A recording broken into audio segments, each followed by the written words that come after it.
नमस्कार दोस्तों, welcome back to let's study YouTube channel. इस वीडियो में हम हिमाचल प्रदेश में असिस्टेंट स्टाफ नर्स भर्ती के बारे में बात करेंगे, क्योंकि राज्य चयन आयोग हमीरपुर ने जो तीसरा पोस्ट कोड एडवर्टाइज करा था उसमें नई पोस्टें ऐड हो चुकी हैं। डिटेल में हम उसके बारे में बात करेंगे। उसके अलावा जो कोर्ट केसेस हैं उसके बारे में हम बात करेंगे, और लास्ट में मैं आपको बताने वाला हूं कि क्या आयुष विभाग में भी आपको एएसएन की भर्ती देखने को मिलेगी और वहाँ पे नर्सिस की कितनी पोस्ट वैकेंट है। सारी चीज़ों के ऊपर हम डिटेल में बात करेंगे। ये वीडियो लंबी होगी, लेकिन वीडियो को एंड तक ज़रूर देखना। सबसे पहले आप राज्य चयन आयोग हमीरपुर का ये आज का एडेंडम देख सकते हो, जो तीसरा पोस्ट कोड एडवर्टाइज करा था राज्य चयन आयोग हमीरपुर ने, जिसमें कि 29 अगस्त जो था वो लास्ट डेट थी अप्लाई करने की, और 312 पोस्ट इसमें एडवर्टाइज हुई थी।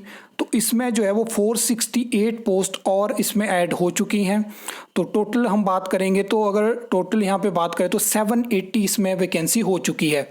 मतलब कि सबसे ज़्यादा आपको पता है कि दूसरा पोस्ट कोड में वैकेंसी को ऐड करा था, पहले पोस्ट कोड में भी 312 वैकेंसी थी। तो हिमाचल प्रदेश में इस साल असिस्टेंट स्टाफ नर्स की बम्पर वैकेंसी आपको देखने को मिली है। और इसमें आप ये कह सकते हो कि चलो आउटसोर्स की तरह बैकडोर एंट्री तो नहीं है, टेस्ट के माध्यम से रिक्रूटमेंट होगी। 5 साल के लिए रिक्रूटमेंट है, 25,000 इसमें फिक्स सैलरी दी जाएगी। तो ये चीज़ें, बाकी ब्रेकअप ऑफ पोस्ट आप यहाँ पे देख सकते हो। अनरिजर्व्ड में यहाँ पे 280 वैकेंसी अब रहने वाली है। इस ब्रेकअप को आप ध्यान से देख लेना। अभी लास्ट डेट के बारे में कोई जानकारी नहीं दी गई है कि उसको एक्सटेंड किया जाएगा। वैसे 29 अगस्त जो है वो लास्ट डेट थी अप्लाई करने की, अभी कुछ दिन बाकी हैं। अब इसमें अगर हम बात करें तो मैंने आपको बताया कि इसमें सिलेबस नहीं आएगा। पिछले पोस्ट कोड में जो सिलेबस था वही सिलेबस यहाँ पे रहने वाला है, और इसमें जल्दी ही एग्ज़ाम भी कंडक्ट करवाया जा सकता है। तो अपनी प्रेपरेशन को आप ध्यान में रखें। अगर हम इसके अलावा बात करें तो देखिए, पिछले 2 पोस्ट कोड जो थे, स्टे लगा, बहुत सारी चीज़ें हुई, लेकिन वहाँ पे ज्वाइनिंग करवा दी गई है। ज्वाइनिंग के बाद अगर हम बात करें तो अभी भी जो मैटर है वो सुप्रीम कोर्ट में है, हाई कोर्ट में है। अब देखते हैं कि वहाँ से क्या डिसीज़न आएंगे। और जो ज्वाइनिंग दी गई है उसमें ये चीज़ मेंशन है कि कोर्ट का जो डिसीज़न होगा उसी के आउटकम पे ये ज्वाइनिंग डिपेंड करेगी। तो ये जो स्टूडेंट है जिन्होंने ज्वाइन करा उनको भी ये जानकारी है। विधानसभा में भी इसके रिगार्डिंग प्रश्न लगा था कि क्या 5 साल के बाद इनको रेगुलर किया जाएगा। तो फिलहाल तो सरकार ने ये कहा है कि 5 साल के बाद फिलहाल रेगुलर नहीं करेंगे, और ज़रूरत के अकॉर्डिंग उनकी सर्विसेज को एक्सटेंड किया जा सकता है। अभी जो है वो स्टाफ नर्स की रेगुलर वैकेंसी भी आने वाली है। 72 वैकेंसी की मैंने आपको आरटीआई के माध्यम से जानकारी दी थी, तो वो भी आपको अलग से देखने को मिलेगी।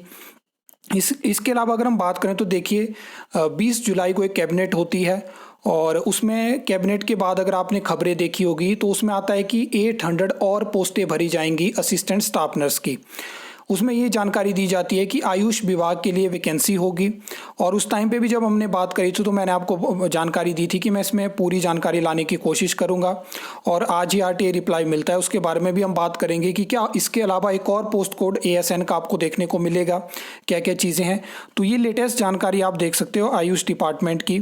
यहाँ पे स्टाफ नर्स का जो सेंक्शन कैडर स्ट्रेंथ है वो 87 की है, जिसमें कि 47 पोस्ट इस टाइम पे वैकेंट है, और उसमें से 19 पोस्ट ऐसी हैं जो कि डायरेक्ट रिक्रूटमेंट की, यानी टेस्ट के माध्यम से भर्ती होगी।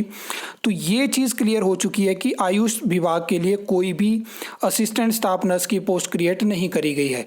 तो जो वैकेंसी उस टाइम पे सरकार ने बात करी थी वो ये जो वैकेंसी थी इसी की बात करी गई थी, जो 468 यानी 468 वैकेंसी ऐड करी गई है। इसमें कुछ वैकेंसी जो है वो एक्स सर्विसमैन सेल से भी आपको देखने को मिलेगी। अब लास्ट में चीज़ें डिपेंड करती हैं कि सरकार लगातार अगर एएसएन की भर्ती करेगी तो इस पीरियड के दौरान क्या होगा कि अब देखिए, कोर्ट में भी लगातार इस भर्ती को चैलेंज किया गया। पहले एज क्राइटेरिया के लिए चैलेंज किया गया, उसके बाद 5 साल के लिए चैलेंज किया गया। अभी भी ये चीज़ें चली हुई हैं कि क्यों रेगुलर भर्ती नहीं करी गई है। अब देखते हैं कि केस में क्या जजमेंट रहती है, क्या क्या आगे चीज़ें होती हैं। फिलहाल ये मौका आपके लिए है, तो इसमें आप अप्लाई कर सकते हो अगर आपने अभी तक अप्लाई नहीं करा है। और उसके बाद 72 वैकेंसी स्टाफ नर्स की और आने वाली है। इसके अलावा भी कोई आपका प्रश्न है तो आप पूछ सकते हो। आई होप आपको ये वीडियो अच्छी लगी होगी, इन्फॉर्मेटिव लगी होगी। तो वीडियो को लाइक, कमेंट, शेयर कर सकते हो। चैनल को सब्सक्राइब कर सकते हो फर्दर न्यू अपडेट्स के लिए।